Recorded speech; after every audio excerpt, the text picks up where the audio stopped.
Start it out, man, busy.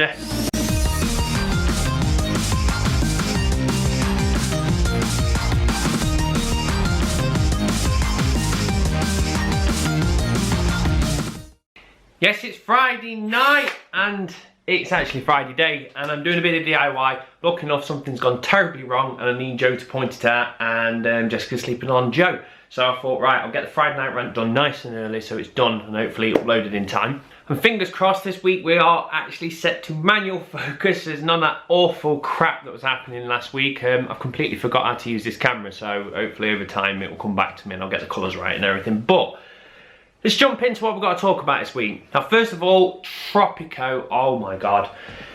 Yes, that is a very bad drug. Very, very bad indeed. That's why there was no Friday night rant last week, because there was no way I was going to put that in that game to film, because I'm addicted. It's better than I thought. And the problem is I got halfway through the campaign, which is a decent chunk of time. You know what I mean? I invested probably 10 to 20 hours into the campaign, got so far into it and actually did myself some damage, because Tropico is quite weird. In the past you used to have a mission, complete, next mission, next mission, next mission. On this Tropico it's done really different, whereas you have a town, you'll go so far on it, then that mission's over, then a couple of missions into it you'll go back to that town. So if you make a mess of that town, it will come back to bite you. And the problem is I did cock up one of my towns and I thought, well, I can probably fix it when I get back there. And time I got around to doing that mission again, it was just in such a state I couldn't get it back out of it. Everybody hated me, people was attacking me. So in the end I had to just quit the game and start fresh completely, which bugged me because I was like, oh, that's 20 hours gone. But to be fair, the second I booted it back up and started the campaign again, I was like, I don't really care because I enjoy the game so much. So I'm on the second playthrough now. I've got past that part that broke me, and yeah, I'm absolutely loving it. The multiplayer is not what I thought it would be. I expected a great sandbox that me and my friends could share resources and jump on and go, right, you build them and I'll build these. And it's not like that. It's more of, it felt like pretty much we're playing separate games, but we're just on the same map. The most annoying thing about it is if he doesn't get elected, he will lose the game, which means I win. But it doesn't feel like a win, because when you play things like Battlefield, if you get more points than the opposition and then you win, that's good, because you go, I played better than them. But Tropico is a different kind of beast. It's like you spend hours and hours building this beautiful town, and then you're like, oh, I'm going to do this, and then in a bit I'm going to do that, and then next minute they cocked up and the game ends. And you're like, okay, I won, but I feel upset because I built this beautiful island and I wanted to continue with this island. I want to keep going, but done, game over, they messed up. So it's a bit weird. I found around we can share resources and stuff like that now, which has got a bit better, but it's a very weird game. So we're both having to play it together and share money, so both of us don't get thrown out of power or attacked by rebels or anything like that. We're trying to play it together just so we can build a town together. But aside from that, I always thought it was going to be a bolt-on anyway, but Tropico, masterpiece. So the next thing I want to talk about this week is something quite cool, because it's got me excited. And that is, as you all know, every Xbox One console is a dev console as well. You can go in, activate the dev mode, and then you can start programming for it, making games for it, apps, whatever it be. And Microsoft's kind of was holding it back a bit. They were saying only so many people can turn it into devs. But now they've opened the floodgates and anyone can turn it into a dev box. And people have been tinkering. And a very cool thing's actually popped up on Reddit this week. And somebody's managed to get Windows 95 onto the Xbox One. Now, most people go, that's boring, and a lot of news outlets didn't really care about it, but there's someone like me that gets excited of the idea of booting up Windows 95 onto an Xbox One machine, and that's because Dungeon Keeper. So as soon as I knew 95 could boot up on an Xbox One, I was like, my God, I've got a chance to play Dungeon Keeper again on my console.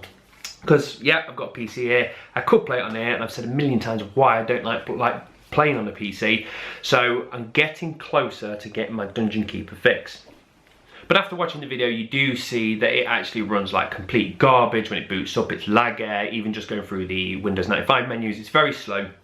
But like the person says, this is his first attempt. This isn't exactly going to the moon. This is a rocket test. He says hopefully he's going to be able to optimize it, get it smoother. And the cool thing is, if you can get 95 running on there, what else can we actually get on there? Now, fair enough, it's going to be limited how much resources Xbox One's going to allocate you, so you've got to try and boot a operating system in a small amount of resources. But then again, Windows 95 and all that crap ran on a small amount of resources, so I cannot see why it can be done. So fingers crossed, that's something I'm going to be looking at over time to see how well it becomes, and then hopefully I'll get my Dungeon Keeper fix. And on a side note, I actually found out when I was updating one of the price checker sites that PlayStation 4 has a new game called Dungeons 2, which is made by the same people who do Tropico, Calypso. Now, Calypso tend to release something on PlayStation and a year later we'll get it on Xbox One, so fingers crossed we're going to be getting Dungeons. But from what I could tell, it was a carbon copy rip-off of Dungeon Keeper. So if there's any PlayStation 4 fans out there that have played Dungeons and have played the original Dungeon Keeper, how does it compare? Because I would absolutely love to know.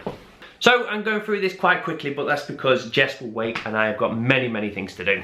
So one other thing I actually spotted this week was some articles coming out saying that Microsoft are planning to release these new type of consoles.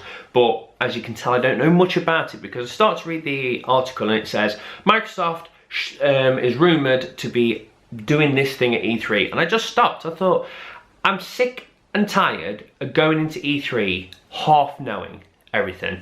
All the time there's rumours that come out and we already pretty know, oh, this game's going to come out or they're going to announce this, and then you get there and then you kind of go, are they? And then they do, and it's not exciting anymore. So what I've done is I'm just shutting myself down. I'm not reading any of the news articles because Microsoft may be announcing a new console or a new version of the console or whatever it is.